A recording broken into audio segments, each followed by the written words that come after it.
Hello, everybody, and welcome Good back. morning, Good afternoon, morning, good afternoon. depending on where We you are. have something very special for you today. We have a very special guest here, my brother, Greg Griffin. Let me introduce you to Pastor Greg Griffin.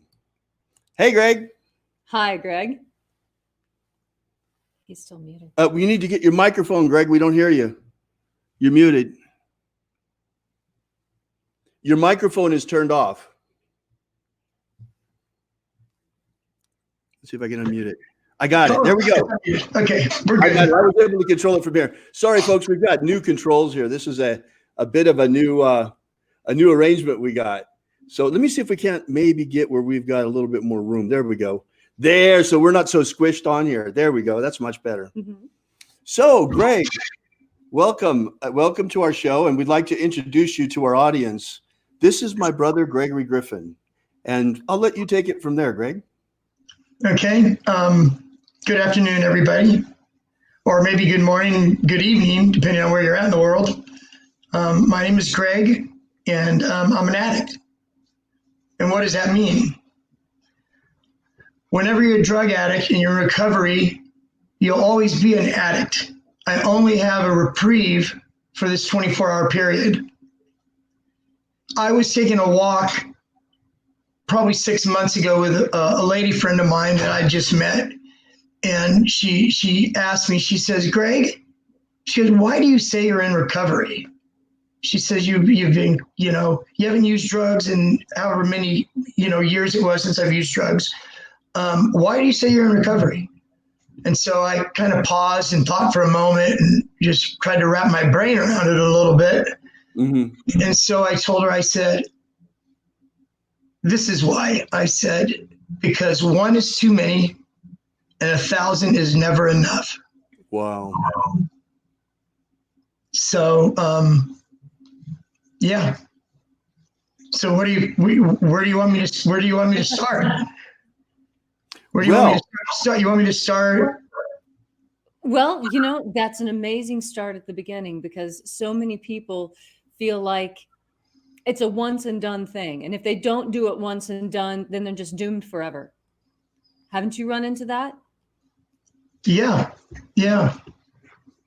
And it's really sad that people think that just because they fall off the wagon once, it means that that they're hopeless and that they can't pick themselves up. And I think it's interesting that you say of yourself that you're constantly in recovery, because what you're doing is you're reminding yourself of that. You're reminding yourself that you are capable of doing better. Yes. Now, why did you take it in the first place? I mean, I'm sure there's a lot of people like me out there who think to themselves, well, but you knew it was a poison. I don't understand. Do you see? Yeah. So are you talking about initial drug use initially? Yes. So why did I use to begin with? Is that the question? So I used to begin with out of curiosity, maybe mix in a little bit of peer pressure. Not really sure if the peer pressure is it, but curiosity maybe. Mm-hmm. And from there, it just took off. From being this athlete in high school that they trained all the time like a madman, to now being introduced to marijuana joint. Everybody smokes it, right? Back in high school, at least probably 25% of high schoolers smoked weed. Right. And so for me, after that initial using, and I was around buddies, we used to score a lid then, we called it a lid. It was an ounce back then. And we used to buy joints at school. They were called pinners. Used to pay $2 or $3 for the skinny joint. Greg, anyway, can you back away from your microphone a little bit, please? Just back up. There you go. Good. Now we can hear you. Thanks. Okay, so anyways, when I started smoking pot, what it did was it opened the door to me to my new peer group. I was hanging around with a different peer group now. They used to call the stoners that were behind in our school as D dorm, and they used to hang out back there and get loaded.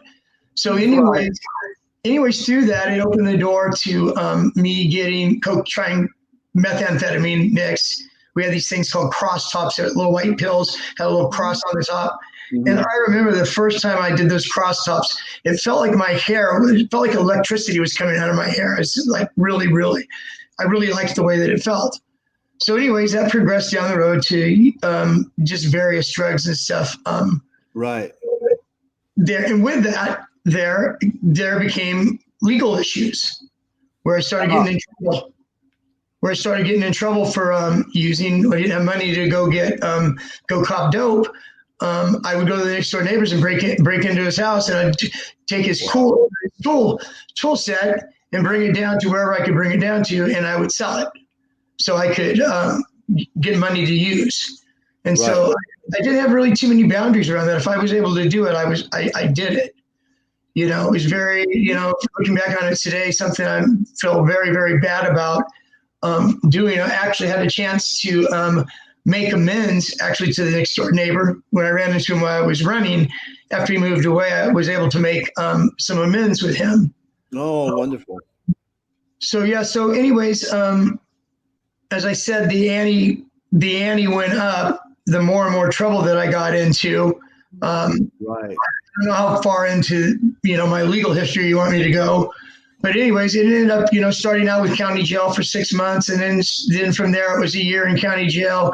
And then from there, I went up to Nevada, up to Lake Tahoe, Reno, Nevada, there, and wrote a series of checks over a weekend, a drunken weekend where all I was doing was drinking and gambling, and was able to write these checks, checking into the casino, checking into the hotel. My attic mind and my own cleverness, which was crazy because I was bound to get caught doing this, was I would take these checks that I got, and I couldn't cash them at a cashier's place because a couple of weeks before that, we ran that out to where they wouldn't cash any checks for us. So what my brilliant mind did was I checked in to the hotel, let's say Caesar's Palace in Lake Tahoe, and I would check in for 4 nights in the afternoon, and then in the evening at 2 a.m. I would go to the desk and say I had an emergency in the family.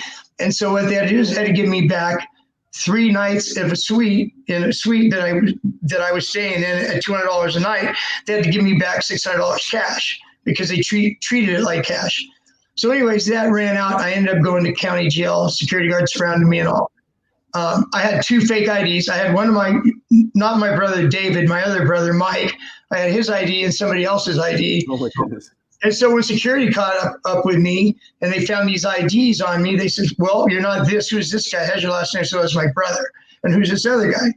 So anyways, that happens. I didn't really realize how much trouble I was in at the time there for writing checks. Each check in the state of Nevada carried 1 to 10 years in the penitentiary. Wow.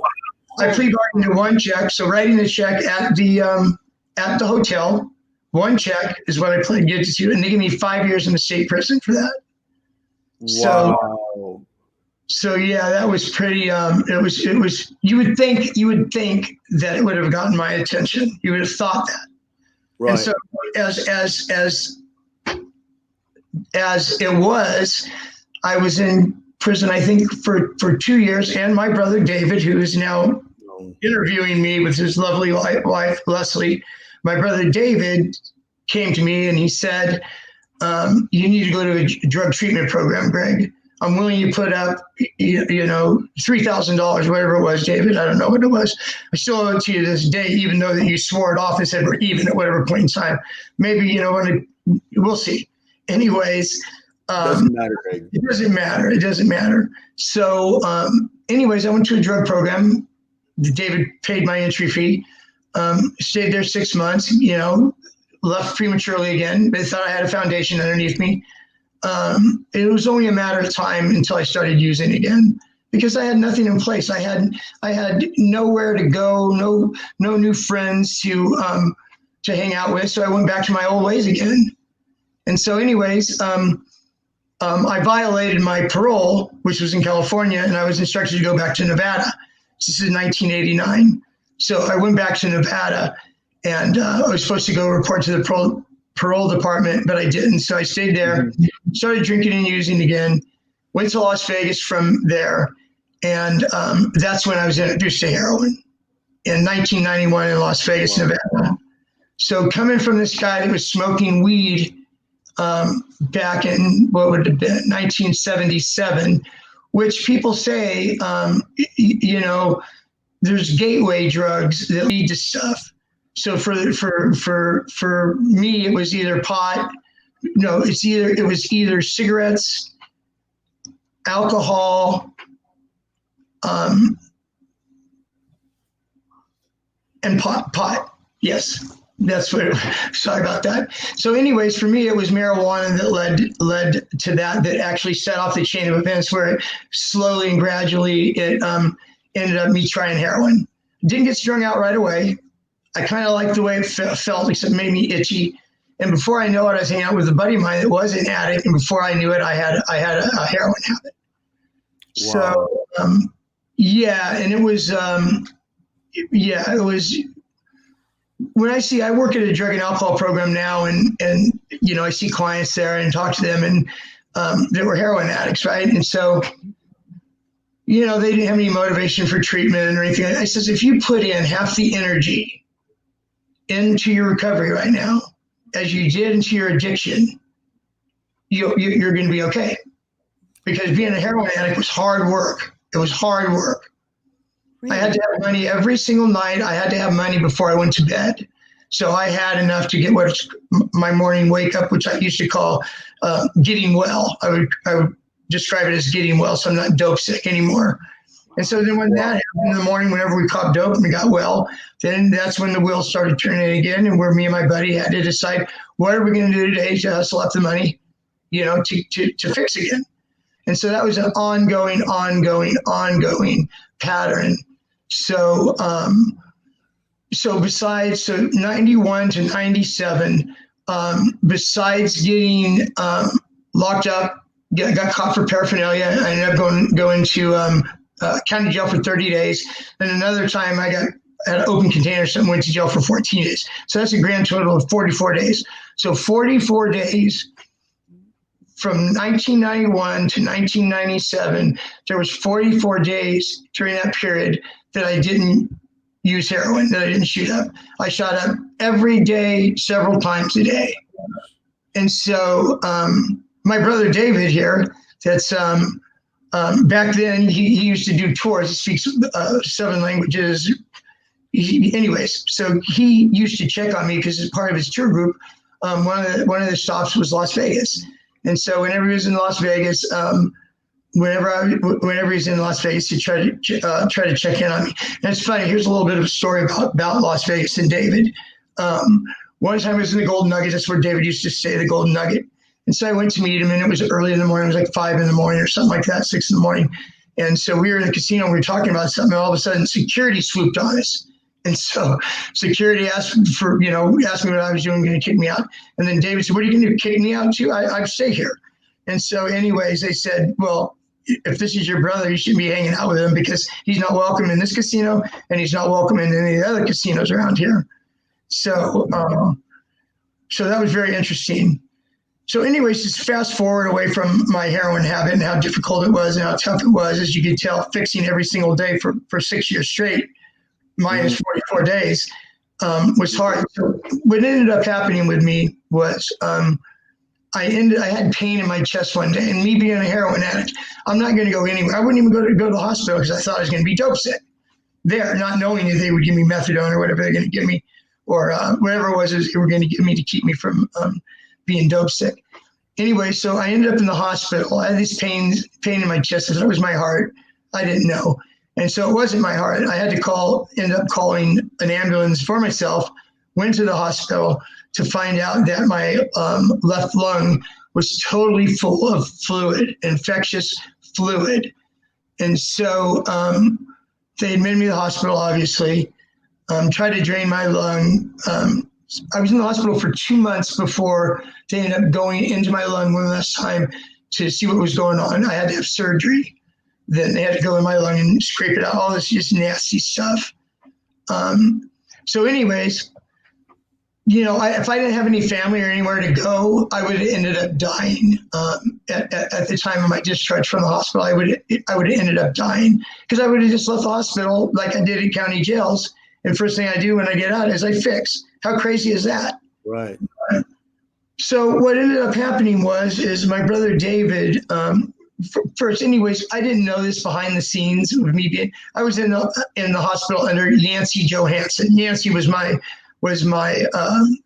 I was a legend in my own mind, is what I was. Yancy Johansson. I was a legend in my own mind.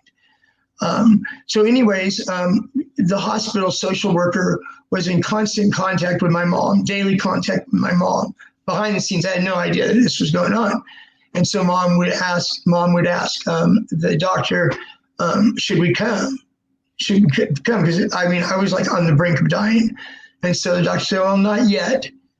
And so anyways, I have this surgery, and for all the dirt and all the shit, my mom and dad, through the years, the hell I brought my mom through, from going to visit her son in Nevada State Prison, knowing they had to get on a plane, mom and dad, they had to get on a plane in Oakland, fly to the airport in Las Vegas, rent a car, and drive up to prison to see me with all these gun towers and razor wire and all this stuff. I later talked to my mom about this once I got clean and went home, and I'll tell you what they did for me once I got out of the hospital.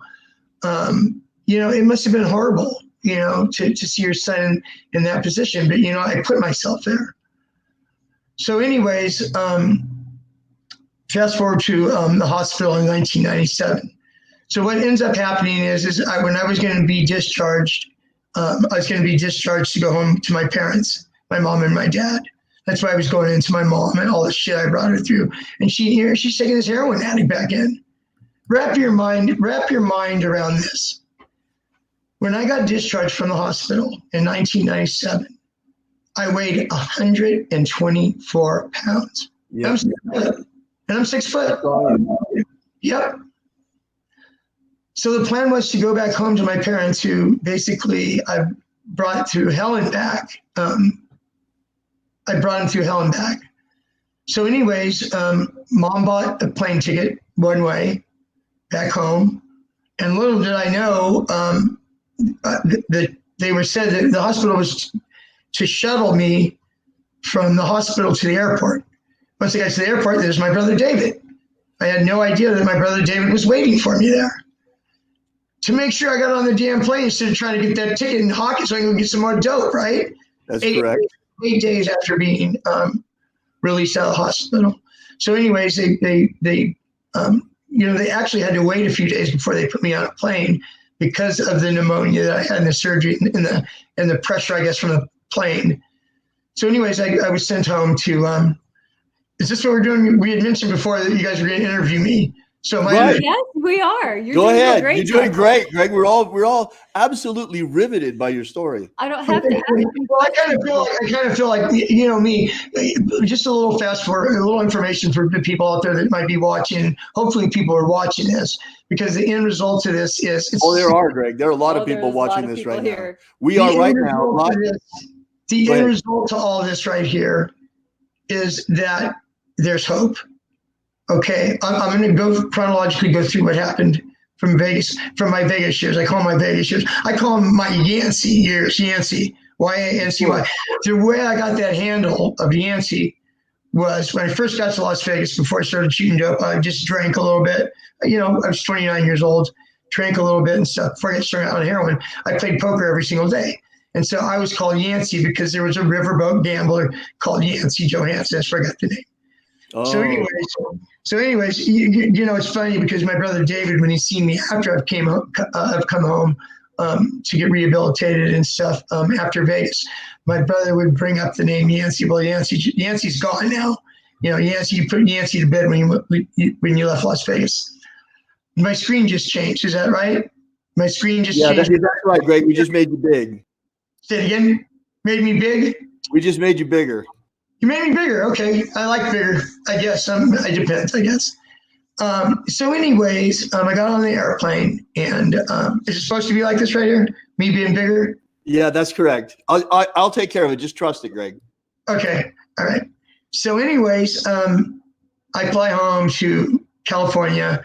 Mom and dad picked me up from the airport, and I come home. Coming home to my childhood house, the only house I have ever known, with some neighbors still in place, that were there when I was, going through junior high or high school. And I remember very vividly that Bob Burgess, who was a pastor at a church by where we lived, later on, after I got a little bit more healthy, Bob would tell me, he says, boy, I was worried about you. He says, you looked like death warmed over. Couldn't believe it. He said, you look like death. You did, Greg. When I put you on the plane to the airport, I thought we were going to lose you. You were really, really, really bad off. Well, you weigh what, 180 pounds now? Yeah. I actually have gotten up. Well, actually, my highest weight since I've been back was 211, which is too heavy for me. But Right. It goes, if you work on it and stuff, you change your body, you change your life, right? That's right. So, anyways, David, it's I didn't really know that and see that through your eyes about that. You thought you were going to lose me. All I had to do was wrap my brain around 124 pounds. And my sick head, this is what my thoughts were when I went back to my childhood home. I thought I was going to go there and get cleaned up and put some weight on and be better and go to Las Vegas or someplace like that, because I'm the kind of guy that I love the action. I like the action. I want to be in the mix. I want to be in the action. Right. And so little did I know then at that time, I came home. I actually came home May 10th of 1997. It was my parents' anniversary. Today I came home, and so they spent their anniversary, taking care of their son who just came home weighing 124 pounds. Anyways, let me fast forward. So anyways, I didn't know what I was going to do. I thought that, I was going to go back to Las Vegas and stuff. And as time went on, I started putting weight on and started feeling better and stronger. I realized that I was going to stay in California. So what my next thing is I had to decide what I was going to do for a living and how I was going to support, myself as working in the world. Let me skip back a couple months before that about going and getting back into the workforce. So I'm home now. There, convalescing, going finally whenever I was ready to go out, maybe in public, I went with my dad and went to my brother-in-law Bob, who I ended up coaching Little League with a couple years down the road from now. But I remember when I came home, Bob and another coach, they coached both my nephews. And so they were in the TOC, they were in the Tournament of Champions, and I was able to go see that. And it was really cool and stuff.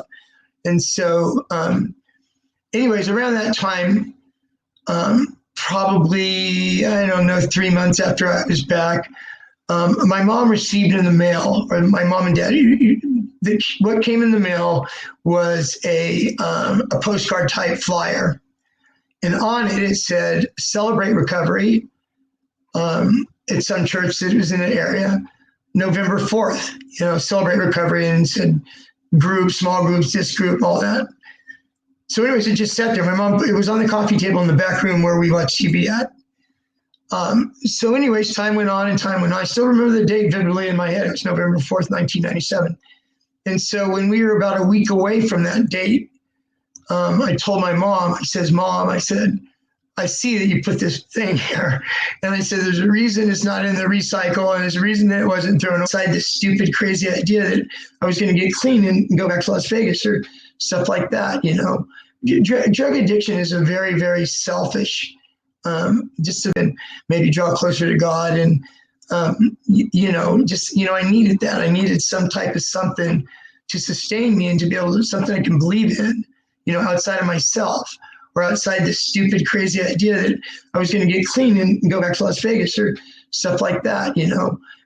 Drug addiction is a very, very selfish, just a very selfish thing that, we hurt the ones that we love. So obviously I had hurt mom and dad really, really bad. So anyways, I told mom, I says, yeah, we'll go to that. And so she wanted to go with me to support me. She was going to go to support me. Little did she know she was going to get her own help. So the first couple of weeks was kind of like in a sanctuary area where things were discussed about recovery and so on and so forth. And so anyways, they had to like get groups of people, like the group I was going to be in. Greg, before we go on too much, what was it like to see that little thing laying out there that mom left for you on the dresser there for you to see on the coffee table? It was just like mom, passive aggressive. Mom is passive aggressive. She was, to the day that she died. God bless her. She died. My mom died this year, and from sticking needles in my arm, that side of my recovery, being a heroin addict, and all that stuff in my past. It's really, really strange, because whenever I got clean, I was home for a while, and so away from heroin and all that. My clean and sober date then of heroin was May 29th, 1997. My mom passed away this year on May 29th. Tell me that isn't a God thing. Yeah. So let me back up a little bit now. Where we were. Okay, we had to celebrate recovery. Mom was the key to your recovery, really, wasn't she? Mom and dad, excuse me. What would you say was it that was really the key to you turning things around? Going to celebrate recovery, probably getting close to God, going to those groups, individual groups and stuff. And little did mom know, there were several groups there that Celebrate Recovery was from. It wasn't just chemical dependency or sex addiction or overeaters, eating disorder, all the disorders that you can imagine. I mean, they can only have so many groups, but mom's was codependency. Right. And so while I was going to my chemical dependency group, mom was going to codependency group, and it was really good for her. It was really, really good for her. And that was my turning point then, was whenever I went to Celebrate Recovery. Greg, can you hold on just one second? I'd like to welcome the people on YouTube, on our YouTube channel, that are watching us, that are here now. I'm really, really sorry. I forgot to turn on the event earlier. Someone just mentioned it in the chat, and we've now fixed that problem. So I believe, yes, see, also our people from the YouTube event are also there. Welcome. Thank you so much for coming, and thank you for your patience. We'll be restreaming this again. I'll download it from somewhere else so we get the full video, including this part. So Greg, this is Greg Griffin, my brother, who's here with us. He's been telling us his life story. He told us about what happened in Las Vegas and about how his turning point came when he came home. He'd had pneumonia, and how he's turning his life around. And he was just talking about how we lost our mom this year, and is about to tell us more about his recovery and how he's dedicated his life to helping others to recover as well. So here's Greg. Okay. I was just mentioning that when my mom died this year on May 29th, it was the same date where I stopped sticking needles in my arm, pretty much. So it was very, it was a God thing that things happened at that, in that timing of it. So anyways, mom, went to her groups, her group, and, I continued in my group. And at that point in time, I had to, think about what I was going to actually do for a living. Before I get into that, not just mom just wasn't in that equation of healing and of drawing closer to God. My dad, who was an atheist his entire life. I remember us going to church on Sundays. Mom would bring. I remember that too, Greg. She couldn't. There's no way we could get Dad to go with us. No, Dad was watching football, of course. I wanted to see him watch my own damn self, for crying out loud. But anyways. Of course, it was good for you. Yeah. So anyways, Dad had no choice, really. This is when fast forwarding to 97, 98, 99, my early years in recovery. My father basically had no choice. He had a choice, but this is son coming home, heroin addict, 124 pounds, mom, taking me, and mom getting all of her own personal help, setting boundaries with Dad or whatever, however that looked, how that looked for her, where she was at in her recovery, really was in her recovery as well.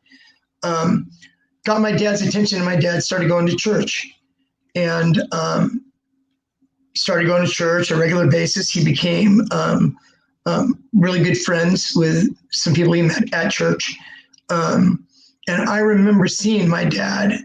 I was sitting a little bit behind, and my mom and dad were sitting together. And there's a period of time before the sermon or message of the day was spoken that there was worship time where the music would play, and we were Baptists. So, I mean, out there Baptists.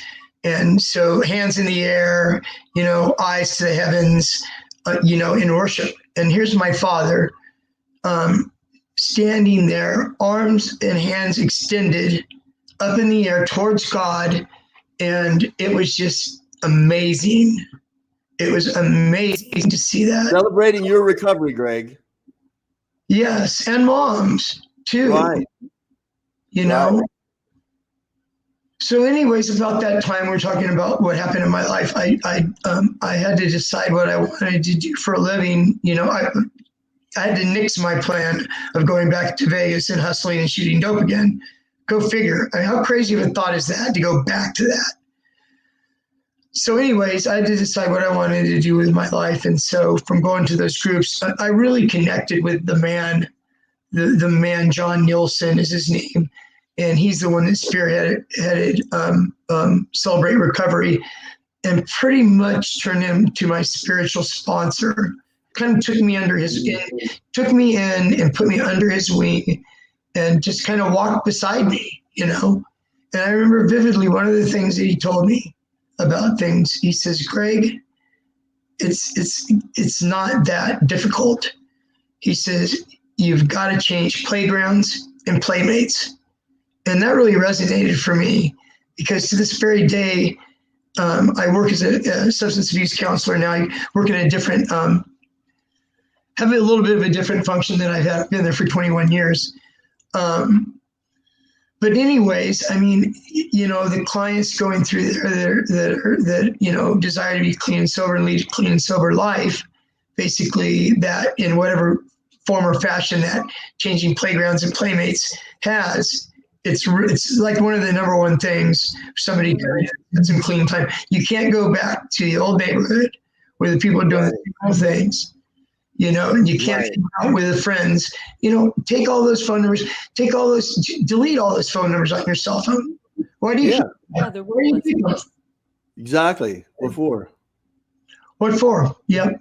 So anyways, I went to school for 2 years to get, once again, thank mom and dad.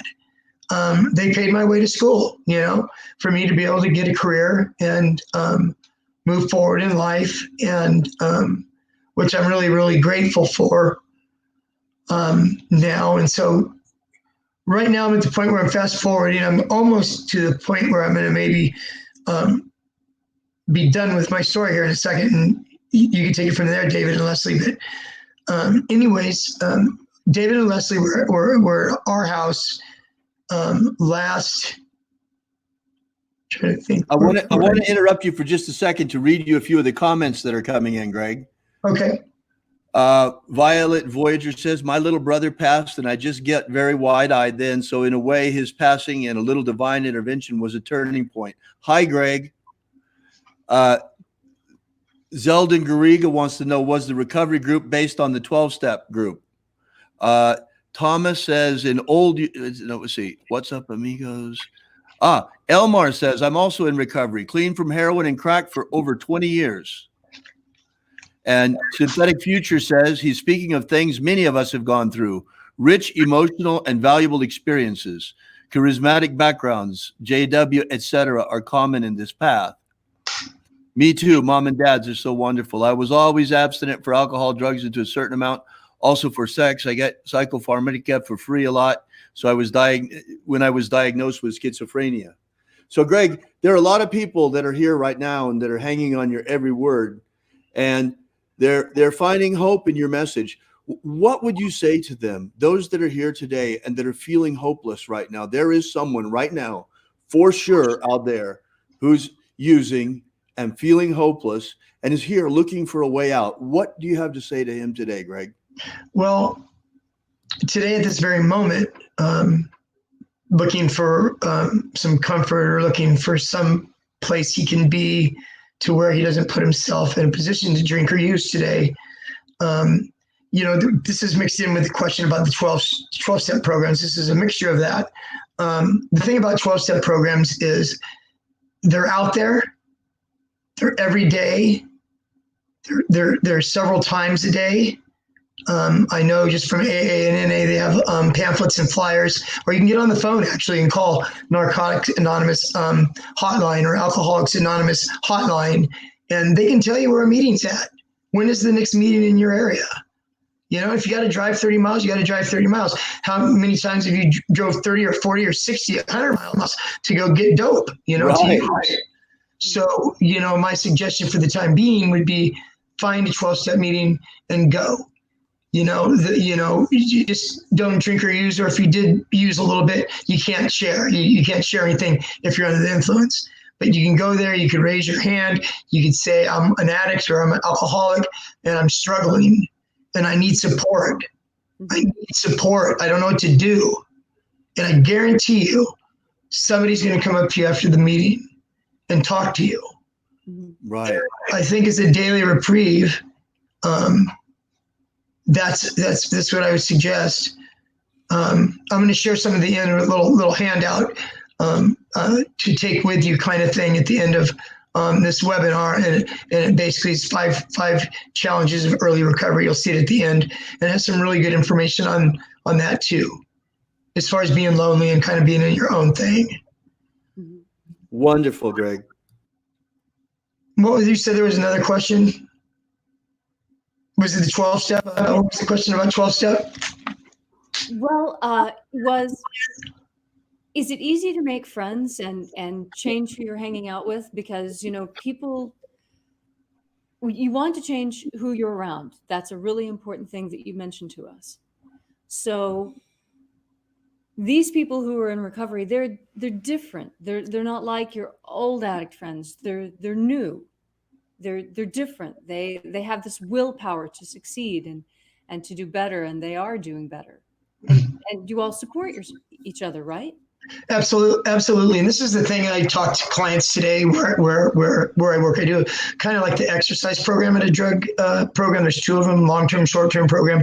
And I'm lucky enough to be able to go there Monday through Friday and be able to take both programs to the Cal Berkeley track. We're a half of a block away from the programs, a half of a block away from the Cal Berkeley track. And so exercise is really, really important, you guys out there. I mean, that's something that you can incorporate. So your question what did you ask about 12-step? Making new friends. Right. How do you make new friends? Right. That's really important, Greg. That's something you said that I think is really, really key. And, of course, if you go back to the same neighborhood, you're going back to the same people you've been hanging out with who are still using, you're going to use. Absolutely. So going from people who are using in your immediate community to building community with people who are already in recovery is huge. Yes. And so this is what I would suggest. And this is hammered. I'm not a 12-step Nazi or anything like that. I believe in it because of the fact of what you're speaking of right now, David. I don't hammer it. You got to do this. You got to do that. You're going to die. If you don't do this. The thing about 12-step is it's what we're just talking about as far as making new friends. If you go to a 12-step meeting, what I would suggest, so we're talking about transitioning from, first of all, delete all the numbers of the connections and the people that you used to talk to. Just because you're not around anymore, forget about it. You don't need those folks. You don't need those people anyways. They're just going to drag you down. So when you go to a 12-step meeting, there's a thing called sponsorship. In 12 steps, you get a sponsor. It's kind of like I said to John Nielsen, the Celebrate Recovery. He was a spiritual leader. He was a spiritual leader to me. But you need to go to a meeting, several meetings, to get that, just to get that support. Raise your hand and say, I'm looking for a sponsor, whether it's a temporary sponsor or whatever. And to get a sponsor, what you do is when you go to the meetings, you keep your ears open and listen to people that share. And somebody that has clean time, I would suggest at least a year, maybe more clean time. Go up and ask them to be your sponsor. If there's meetings, there's sponsorship meetings, especially for that, where there's several people there that are willing to sponsor new people. So you get a sponsor that's been around for a while.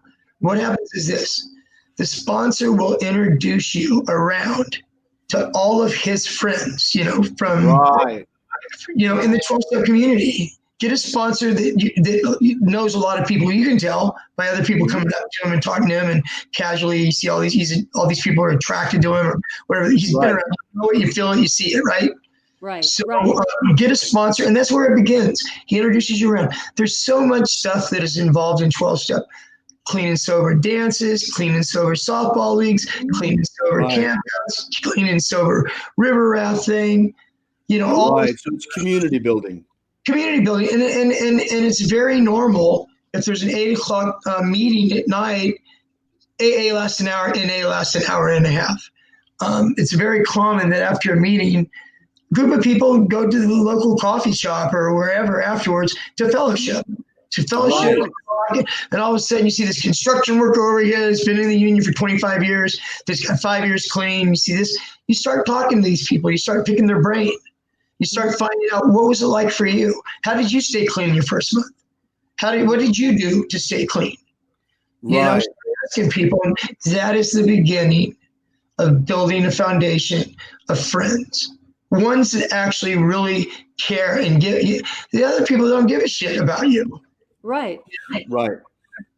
Well, now I've also heard that it's important when picking out a sponsor that you find someone who is of your same sex, that you don't get into the opposite sex sponsorship, because the first thing you need to learn to take care of is yourself. And then you need to learn to take care of a plant. This is when I was working with 12-step programs in Omaha, Nebraska, the program that I was working with, they recommended that you first start taking care of a plant, and that as you learn what the plant needs and how to be regular with taking care of the plant, like you're regular taking care of yourself, then you can move up to, say, a cat or a dog. And then once you've built a relationship with a cat or a dog, then perhaps you're ready for a romantic relationship.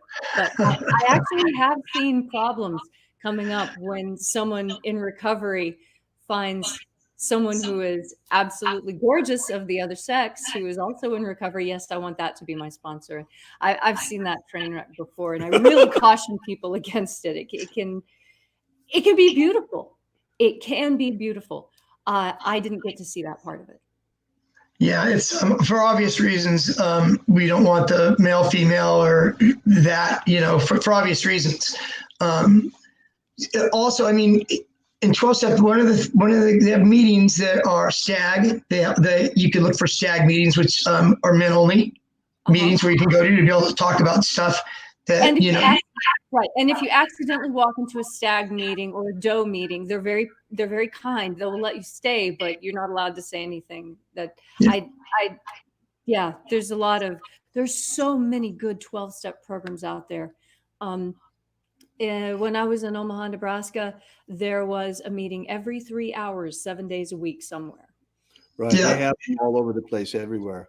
That's right. Get dropped off from a helicopter in Salt Lake City, Utah, and I guarantee you go someplace, go to the phone book, call the NA hotline or AA hotline, and you'll find meetings somewhere in that town.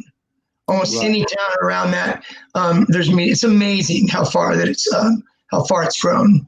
And yet, it was faith-based recovery that turned you around, if I understand you correctly, with the Celebration Church. Yes. Now, how is that different from the 12-step program? Well, it's different from the 12-step program in the manner that the higher power. I've heard it said in AA meetings, if you're higher power, you can even make a doorknob your higher power. And there's acronyms, group of drunks, right?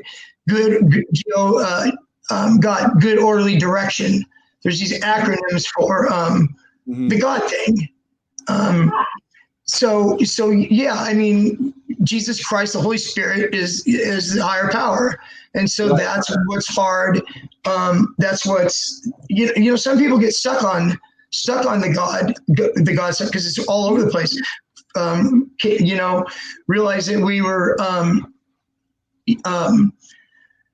what was step 2? Came to believe that power greater than ourselves could restore us to sanity. Right. People get led down that road. Some people don't like it. They back off. They say, see, that won't work. You know, nowadays they have a life ring. There's 12 steps. They have a life ring, which is atheist program. You know, they don't, God's not in it. There's it used to be called, it used to be called Rational Recovery. Now it's called Recovery Dharma, which is a Buddhist 12-step meeting that they have. They have MA, Marijuana Anonymous, CA, Cocaine Anonymous. They have all of it. And then venture outside of drugs and alcohol, you know, Overeaters Anonymous, Gambling Anonymous, you know, because it's been proved to have worked. The thing, it's not a bad path or a bad way to live your life in general, even if you're not an addict. You know, wrote down an inventory of, you know, everybody that, you know, I've hurt or harmed, you know, in your life, and willing to make amends to them. You know, not a bad idea for just right living, to live your life the right way. Right. You go back and you make amends. You know, I had to do a lot with my mom. You know, we would come home on a Tuesday night from Celebrate Recovery. You know, she had her own stuff going on. I had my own stuff going on. I would pull in the driveway, and the engine was turned off. And, you know, I told Mom, you know, it's a fucked up message I got when I was a kid. Children are to be seen and not heard. You know, we received some fucked up messages. We received some messages that weren't okay, you know, growing up. And, you know, she wanted to argue a little bit about it with me. And I said, you know what, Mom, I don't want to argue about it. I'm just saying it because, you know, it's just been on my mind. And we talked about it in my group and stuff like that. I don't mean to be attacking you or anything like that. But it was really good. It really, really helped me build a relationship with my mom. You know, be in a beautiful relationship with my mom. God bless her that she just passed away, you know. To fast forward a little bit, you know, with my mom, because, you know, I think I've kind of walked, you know, through most of, if you have questions after I'm done, please feel free to ask. But mom had been sick for the last year, and bless my little sister Lori's heart. She was there for her every step of the way. And so we came to a point to where we thought we were going to lose Mom. So before she died, like, thank God, Mom and Dad, my mom died May 29th. Mom and Dad got to celebrate their 65th wedding anniversary on May the 10th, 19 days before Mom died. And it was a God thing. I feel they needed it to, you know, some people would ask my mom, what's the key to 65 years of marriage? My mom would say, separate beds. Separate beds, Mom said. So anyways, Mom went to Stanford back and forth on these medical things. She just, you know, she had a autoimmune disorder where if she had a surgery or something like that, or had anything done to her, she couldn't heal properly. And so anyway, she was rushed to the hospital in early May. Me and my sister were there, and they brought her in an ambulance. And my sister yelled, she's having a stroke. She's having a stroke. She was having a heart attack, actually, is what it was. They brought her to the hospital. They revived her. She came out of it. 2 days later, she came out of it. And I told her, I said, Mom, I got to feel what it felt like for you to die, because I thought you died. And I said, from this moment forward, you are now my bonus mom. And she loved that, the bonus mom, because she was, you know, and it gave me an opportunity, you know, those last few weeks, to really love her up. I loved on my mom. Love on your family, you know. They're not going to be here forever, you know. And so now we're at a place where, you know, my dad, you know, 65 years married to my mom, currently my father. I mean, he's having a hard time. I mean, 65 years. And he's got some dementia and stuff going on, you know. And so I'm there for him. I live with my dad. I help take care of him with my sister. And so anyways, I had a moment with him an hour and a half ago, 2 hours ago. It was a touching moment for me. before, I always usually leave a note to tell Dad where I'm at, where I'm going, when I'll be back. I put my phone number there and Lori, because he's got a little bit of dementia. And, we have a new thing with area code. You got to dial the area code, even in your same area code. You got to dial the area code first and the number. And so we have to write that there and remind Dad that, we should do that. So anyways, this was at noon. So around 11, I was taken off from the house, and I went in. My dad was in bed. And I told Dad, I says, I'm going over to Lori and Bob's right now. What are you going over to Lori and Bob's right now? I said, I'm going over to Lori and Bob's right now because David and Leslie are going to interview me, or I'm going to get to share my story a little bit. By the way, whenever I found out, I think it was last Thanksgiving, that I was going to be able to share my story, when I was invited by David and Leslie to tell my story, it excited me. It excited me. And I said a prayer before I came in that if it could impact just one person, it would be successful. So I told Dad. Okay, you've impacted more than one person, brother. There are a number of people here. I can feel the Spirit of God moving on people through your words, Greg. There are people that are going to be touched. They're coming out of this, watching this different today. I can guarantee it. That's good. That was the hope. That's the hope. That's the hope. So anyways, I told Dad, I said, I'm getting interviewed by David and Leslie, telling my story about, my addiction and heroin addiction in Las Vegas and stuff. And I got teared up and just went over and I just hugged my dad up and just told him, thank you for all the stuff that you've done for me. If it wasn't for my mom or my father, I'd be dead right now. I truly believe that. And so, sobriety is a wonderful thing. Oh, Greg, it's so beautiful. And we're so pleased that you will share this story with us. I'm sure that there are a lot of people out there who have similar stories, but they don't have the confidence that you do to share this story. Thank you, Greg, for making yourself so vulnerable. There's so many people who are looking for help and looking for hope, and you being so honest and so open and so vulnerable is opening the way for people right now in this very moment. Because they can see that you are like they. And you're not a bullshitter. It's like there's no lie in you. Doesn't exist at this point. Not anymore. When I used to sell the phony jewelry on the streets of Las Vegas, there was a lot of bullshit in me. Oh yeah. That was Yancey. That was Yancey, yes. Not Pastor Greg. Yeah. And a lot of it too is like Bob's in the room with me right now. Bob is the computer guy, and my brother-in-law, I love him to death. And my sister Lori, it's just, and then Dad at home. I mean, I'm surrounded with, love and friends and caring and all that. And it's what life is all about, is relationships. Absolutely. And stuff. So for those out there that are struggling, I mentioned the 12-step stuff, when you pick a sponsor, pick somebody, you got to remember there's going to be a part of vulnerability to you as you work the steps with your sponsor. Find somebody that you feel like you might be able to open up with and share. Because I'll tell you what, in sharing your hurts, habits, and hangups with somebody, there's power in it. To be able to name it and say it and put it out there and process it with your sponsor and move through it. There is so much, there's so much power in that you let it go. You let it go. It's gone. It's the past. Move forward, So yes, any questions? Are we going to open up for questions or anything, David, with anybody? Or are we set up to do that, or in the chat? Or are we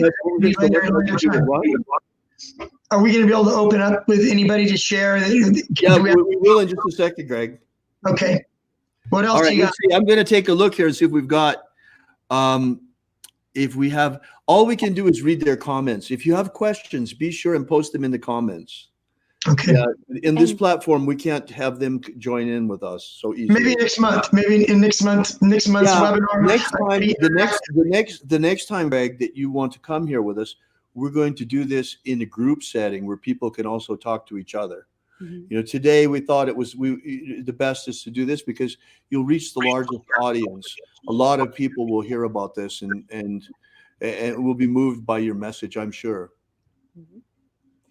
And And one of the things that I would like to mention is, we've talked about Buddhist recovery, atheist recovery, 12-step recovery, Christian recovery. There's also pagan recovery for those people who don't feel comfortable with any of the above that have been mentioned. that's right. And there's also magical spells that go along with recovery. And there's Buddhist mantras that go along with recovery. And you've described exercise programs that go along with recovery. It's huge. Exercise. If I could give somebody, if I could give an addict that's recovering two traits or two things to gravitate towards. One of them would be exercise. Exercise, where you elevate your heart rate. I was a marathon runner, so I'm privy to the aerobic stuff. But it's so good to go out there for anxiety. For a lot of reasons, it tense those muscles up to get out there and breathe. At least 25 minutes to be considered really a workout. Walking, right. Brisk walking is very, very important. And then the number two thing is humility, the ability to be able to be humble. And humility is not thinking less of yourself. Humility is thinking of yourself less. That's a beautiful way to state it. Because I think a lot of people get hung up on humility as a way of beating up on yourself or self-depreciation. No, it's not thinking less of yourself. It's thinking of yourself less often. Uh-huh. And I mean, this is number two. I mean, might be my top. It might be my top three. I don't know, but it's just a really, really good thing. You're going to a meeting. You're raising your hand. You're getting a sponsor that you can connect with, right? And you're doing this stuff. Being humble and being that's a big one. Being teachable. To be open and willing to hear stuff and suggestions on, what you should do or could do or think about doing. Because I'll tell you what, guy, it didn't work our way, right? We tried it our way. It didn't work. So, look for another way, and by being humble and teachable, I think that you're on your way. Wonderful, Greg. There's one thing that I would like to ask you about, because you mentioned this in your written biography when we were putting the page together for recovery.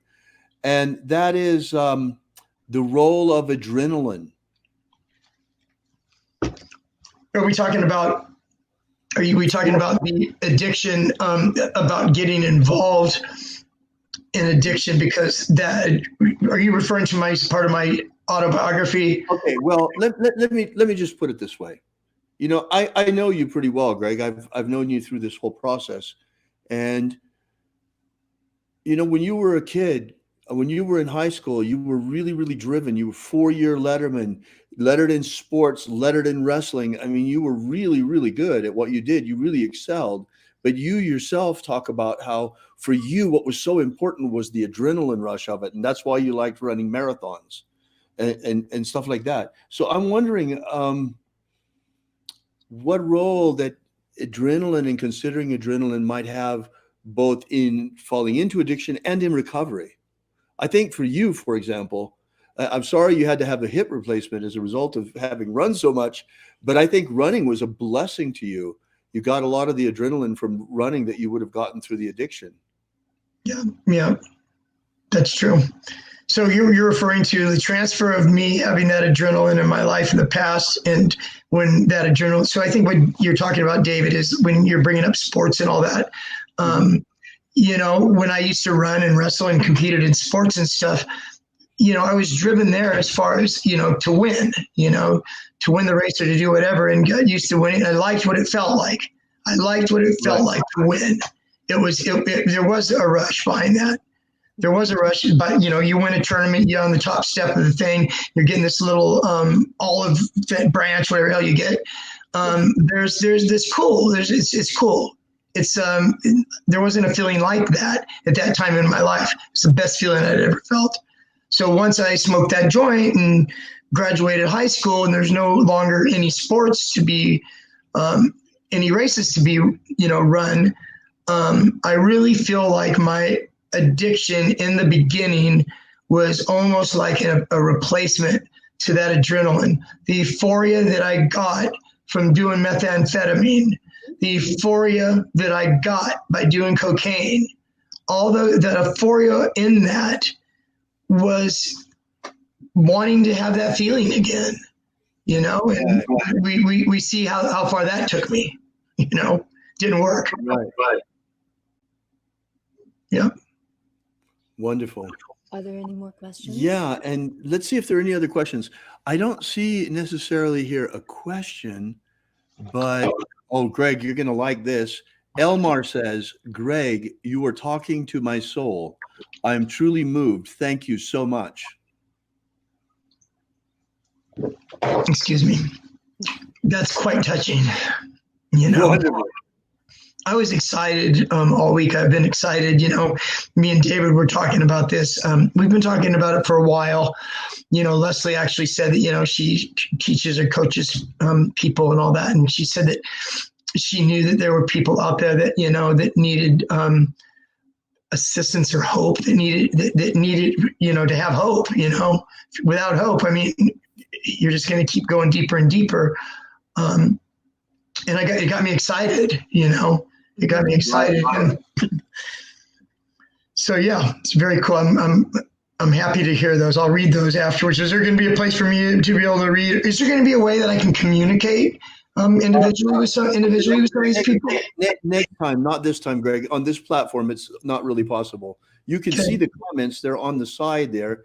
If you click to the side on the comments, there's a comments button on the side of your screen. Oh, God, I see them. And then you can see the comments yourself there. Yeah, I'll take time to read these after. I'm just looking at a couple. God. Oh, we appreciate you, Greg. We appreciate your being here and appreciate your sharing. I'm so happy that something good has come out of this, because even though it was so painful and everything that you went through and nearly losing your life, you come out of this with such valuable life experience that can touch the lives of so many people. And in fact, in the last 20 years, has touched the lives of so many people as you've been working as a drug and rehab counselor. Yeah, I'm also a real estate agent. Just throwing this in there because I have a comment to say about the drug and alcohol counseling. Greg, we lost your mic for some reason. We can hardly hear you. Oh, sorry. Go ahead. Can you hear me now? You're fine. It was me. Sorry. Can you hear me now? You're fine. That was mine. My bad. My bad. Go ahead. I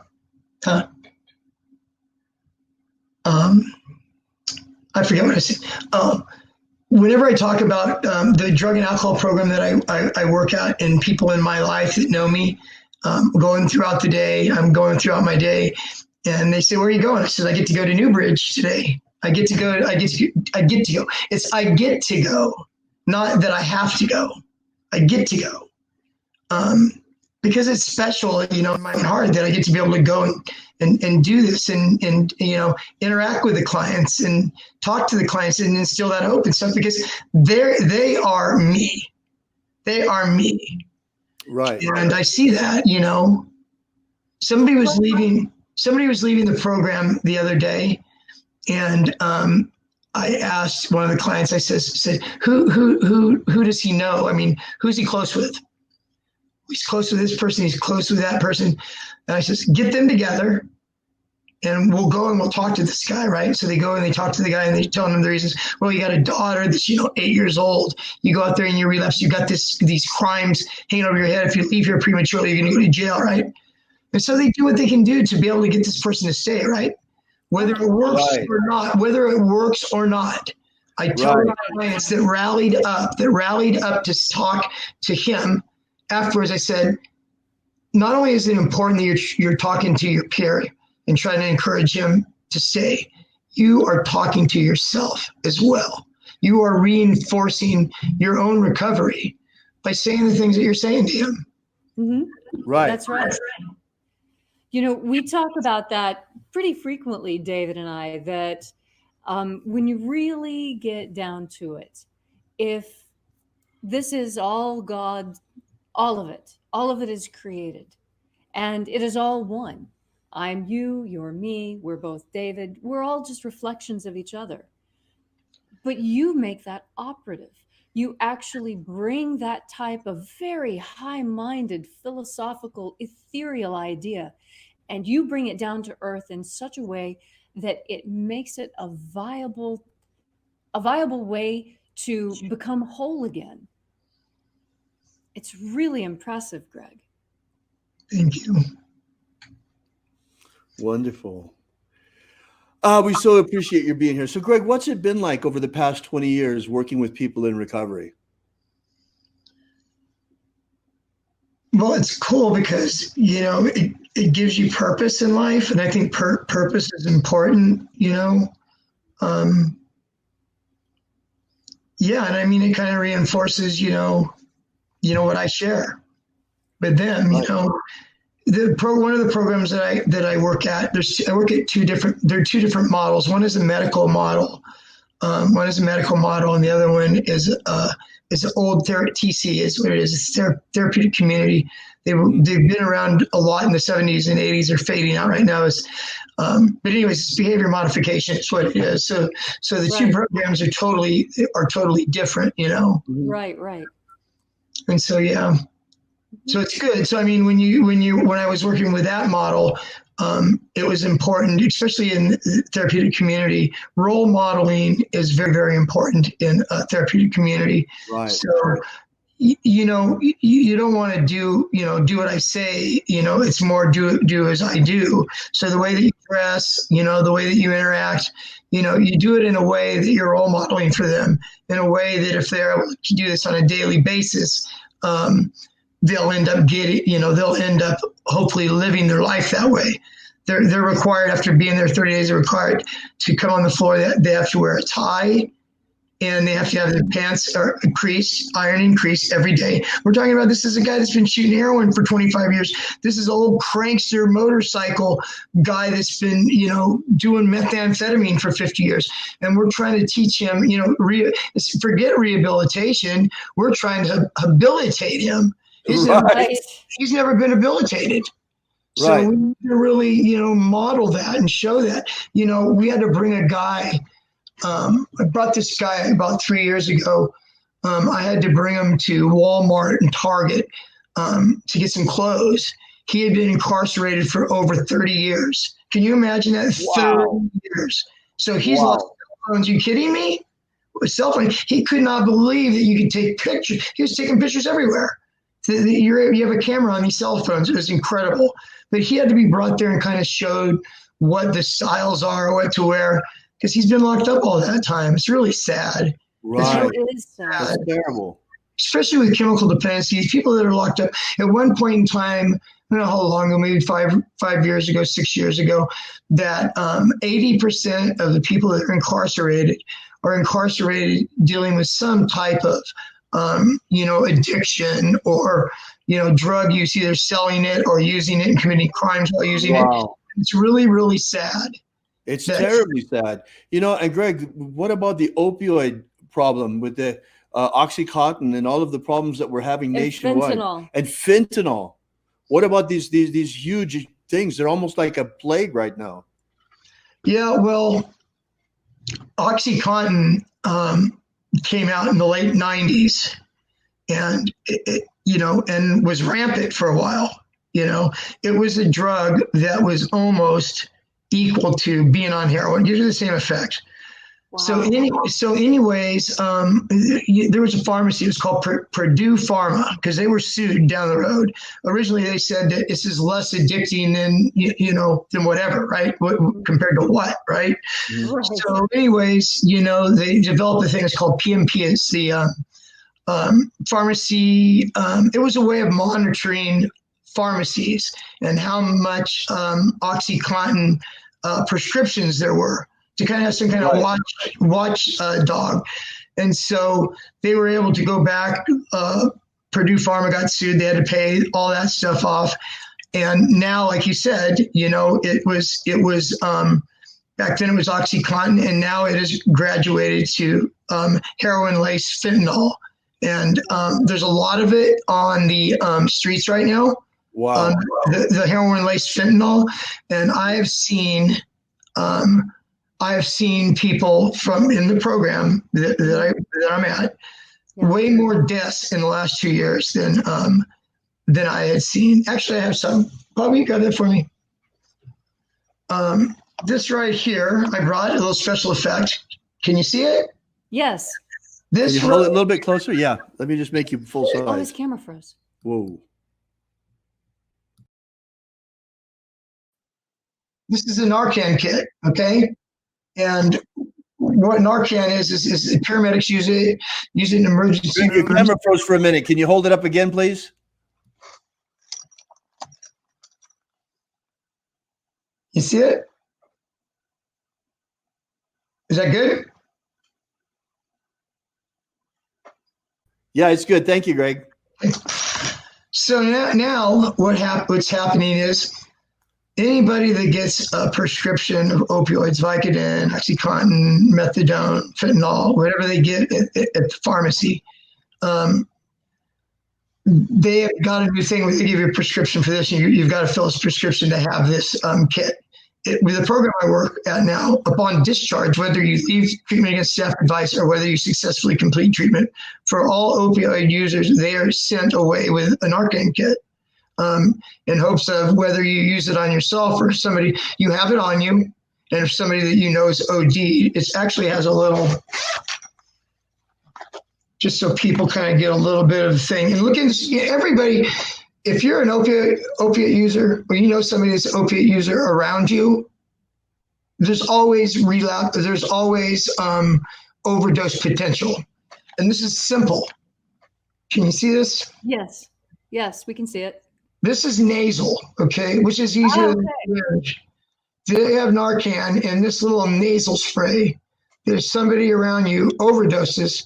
You take this sucker and you put it up their nose and you squeeze down on it.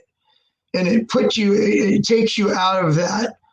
Hopefully it takes you out of that overdose.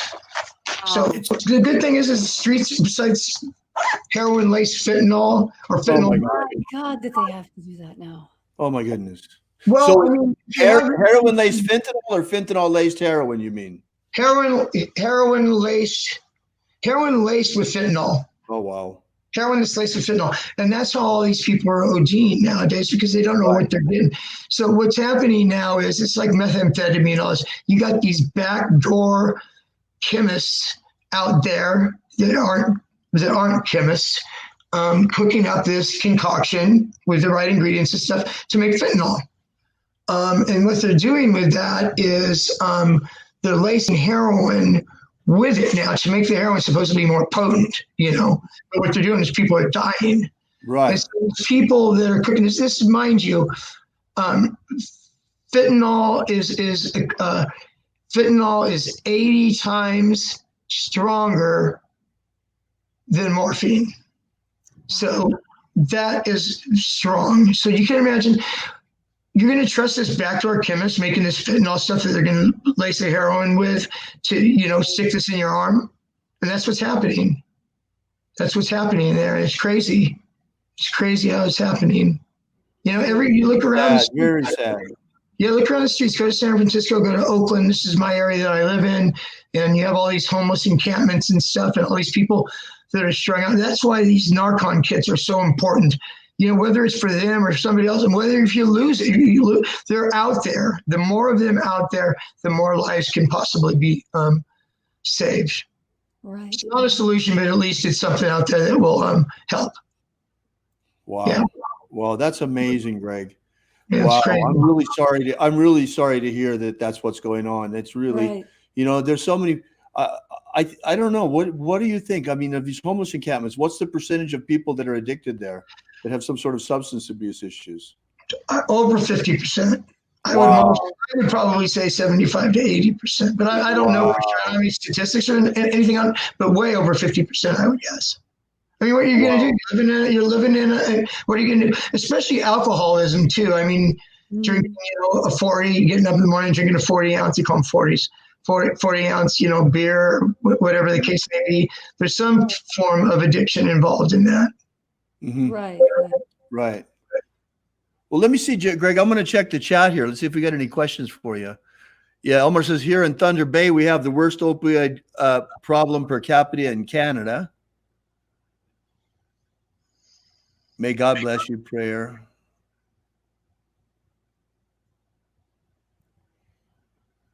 Well, I'm not seeing a whole lot of new. Oh, Greg, what are your thoughts on methadone maintenance therapy? Someone asks. Well, methadone maintenance, it's used for different things. It can be used for detox off of heroin. Mm-hmm. It's used quite often now for pain management. It is a form of drug that's used for pain management. So yeah, well, the one thing about methadone maintenance too is that as far as harm reduction goes, you're not at risk to get HIV, or you're not at risk to get hepatitis C, by doing that. So it was a lot of harm reduction as far as the addiction, in lieu of heroin, Right. And a lot of people, they have a new thing out. I don't know if folks know about it. It's buprenorphine. It's called buprenorphine, and what it is it's an agonist and it's an antagonist both. So what it does is it keeps you from being, this is for heroin addicts, opiate addicts, it keeps you from being in withdrawal. It fills those receptor sites, but it also you can't take and go get some heroin and shoot heroin while you're on it, because those receptor sites are filled already with that. It binds to the receptor sites. So that's the new thing nowadays. It's the new thing that they're using nowadays. It's very interesting. Yeah. Well, that's interesting because it blocks the craving for the drug, but it doesn't change any of the behaviors that made you use in the first place. Well, it depends. If you're on this buprenorphine, and it's usually sublingual, you usually put it under the tongue and it melts. If you're on that in lieu of heroin, it could really impact the person, because you don't have to go out and hustle every single day. Like I said, I had to get my morning wake up, my get well shot in the morning. Then I had to get my afternoon get well and my evening get well, and as many get wells I can get. Right. More. I was addicted to more. Right. I want more. Right. Yeah. So you said, what does it impact? I think it impacts criminality. There's less crimes because this person doesn't have to go out and steal or a woman prostitute or do whatever it is that you needed to do to get your money to shoot heroin. So you have this already. Same thing with methadone too, for people that are using it for maintenance from heroin, that it cuts down on the criminality, which is good, right? Right. As far as compared to what, right? Right. Better a poke in the eye with a stick than a poke in the eye with a sword. That's right. So where are we at right now, Jim? Well, Greg, it's about time for us to start wrapping up. And I know that you had a handout you'd like to share. Can you share that with the screen share? Yeah, Bob, can you help me? My brother-in-law, Bob, is the technician. Here we go. Yeah, I know. Let's see if we can bring it up. Okay. That's page 1, and if when I get ready to switch, I can let you in. Right. So we've got the item up. How do we turn on the screen share? When you hit the screen share, and then you choose the window that you want to share, and hit share. Okay, share screen. Okay. Let's see.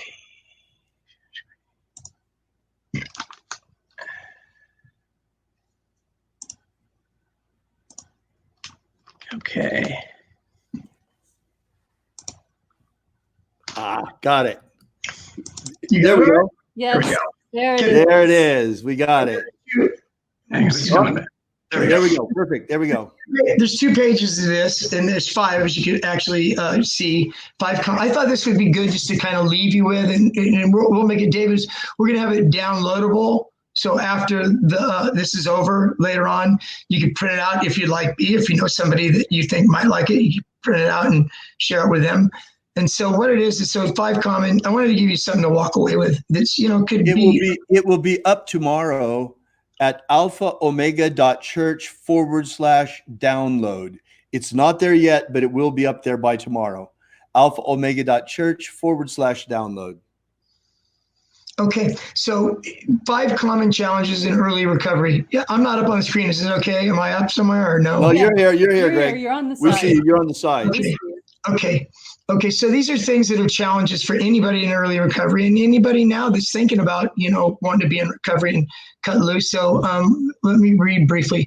Everyone who attempts to stop using substances runs into situations that make it difficult to maintain abstinence. Listed below are the 5 of the most common situations that are encountered during the first few weeks of treatment or attempts towards treatment on your own. On the outside, if you're deciding to try to quit substances on your own. Next to these problems here, not only we're going to illustrate what the problem is, also there's some new approaches or some thoughts, just thoughts to kick around in your head to say, yeah, that makes sense. Okay, so this is good because we discussed this one already. Friends and associates who use, okay? You want to continue associate the problem is you want to continue association with old friends or friends who use. Okay, new approaches. We talked about this already, right? Try to make new friends at 12-step meetings or mutual self-help groups. Participate in new activities, hobbies that will increase your chances of meeting people. Once again, the thing with the 12-step, you're meeting these abstinent people. Plan activities with abstinent friends and family members. Where are you going to meet these friends, these new friends?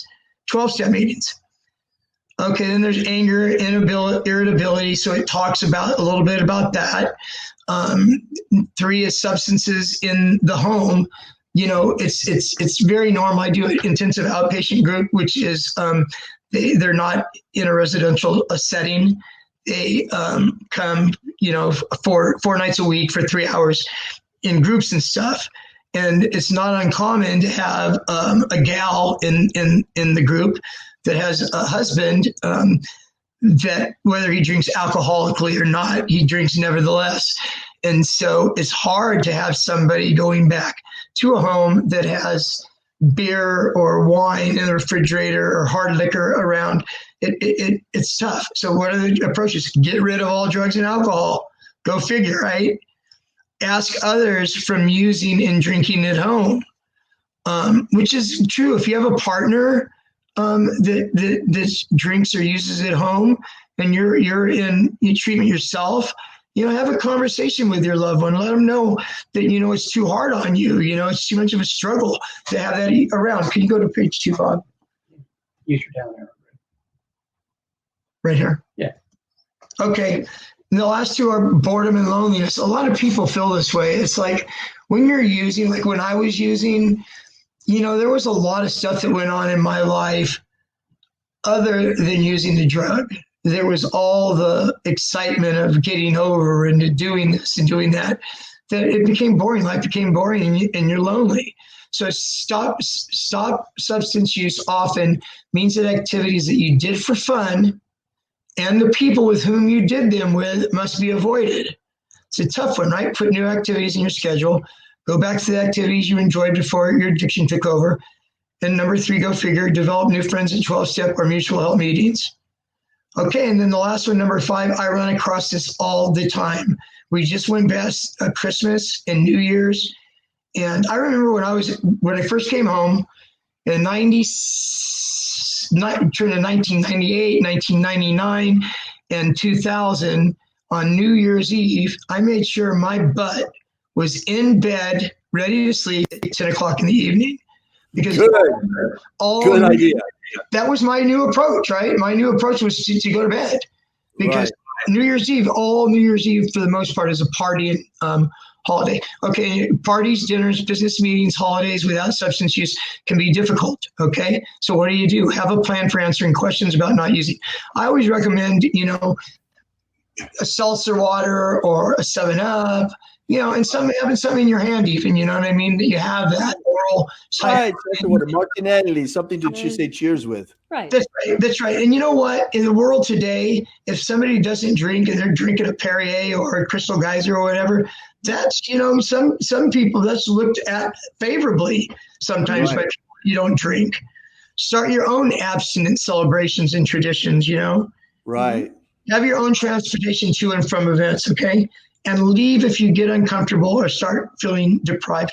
To add to that right there, to add to those special occasions or any occasion, be it, you know, a wedding, a birthday party, whatever, I recommend for somebody going into this in recovery to bring a clean and sober friend with you that you know you're close to as your support, you know, Right. and to hang out with you so you have that.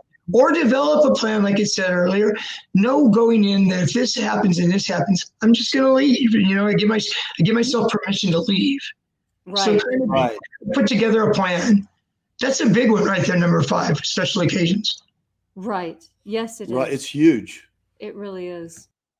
So there's some That's questions huge, here on the bottom of, you know, the 2 questions are some of these issues likely to be problems for you in the next few weeks? Which one? How will you handle them? So what it's doing is having you identify what's coming up. You know, I identify that, you know, my wife's birthday's in 3 weeks, whatever it is, and how will you handle. So craft together a plan. Put together a plan. What do they say? What is it? Failing to plan is planning to fail. You know, Right. so plan ahead on those type of things. This was really wonderful, David and Leslie. I really, really enjoyed this. It's funny. I want to share with. How do I click off this, Bob? Yeah, let's turn off that screen share now. There we go. I got All it. right. I got it. We're good. Oh, Bob's pulling mine up too. We're good. Okay. Greg, the screen is yours. Okay. Let me see what I lost my train of thought. What I was just going to say. So, anyways, I guess in closing, you know, thank you for thank you, David and Leslie, for giving me the opportunity to do this. It doesn't get any better right now as I'm feeling this and I'm saying this right now to the screen right here and reading some of the comments. Some of the comments that were there. This is just a beautiful, wonderful thing for me to be able to do this, to be able to share my story with somebody. Am I perfect? Heck no, I'm not perfect. Do I still have issues? Heck yeah, I still have issues. It's called the human condition, for crying out loud. That's right. And I got my brother-in-law, Bob, that did this computer stuff for me and pulled these up. I love him to death.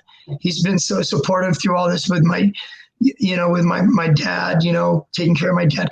And, you know, I told my sister to go back to mom and dad, you know, the bonus mom and all that with my mom. I tell clients at work, they found out that my mom had passed and, you know, they give me their condolences and stuff.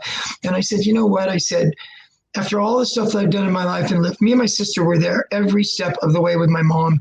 And I told my sister, I said, my job right now, I live with my dad, so I'm caretaking with my dad. My sister co does that, and my brother-in-law Bob does that too. I told Lori, I told the clients, I said, you know what? I could not have had more resolve and a better sense of closure with my dear mother when she went. And my goal is to do the same exact thing with my father. That's great. Thank you so much, Greg, for coming here and sharing your experience with us. Everybody here really, really enjoyed it. I know they did. And, you know, I want to make a quick announcement just before we go, Greg. And that is that today is the beginning. This is the kickoff. This live event is the kickoff of Alpha Omega's new recovery program. Now, my brother is going to be doing, you know, coming back here and doing pastoral counseling and doing groups. This is not the last time that he's going to be here. Next time, we're going to try and have something that's a little bit more friendly to interaction so that you can interact more with Greg, those of you who want to. So this is going to be a monthly thing. Greg is at this point committed to come once a month, and we'll see how it develops after that. So anyway, if you're not on our mailing list yet, you should be. You need to get there. You can sign up for it by getting our free download at thescienceofmiracles.com, for example. And you get that download and you'll be on our mailing list, and we'll let you know when the next one is and what's going on. We're planning on having something every third Saturday of the month. So we kind of got this carved out for Greg. All right. Well, Greg, thank you so much for being here. We really appreciate your being here, and we'll see you. Bye, Greg. God bless you. Thank you so much. Well, let's get a good party shot at Greg there. Bye, everybody. be continued.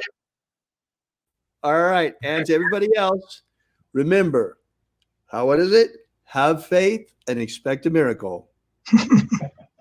Thank you.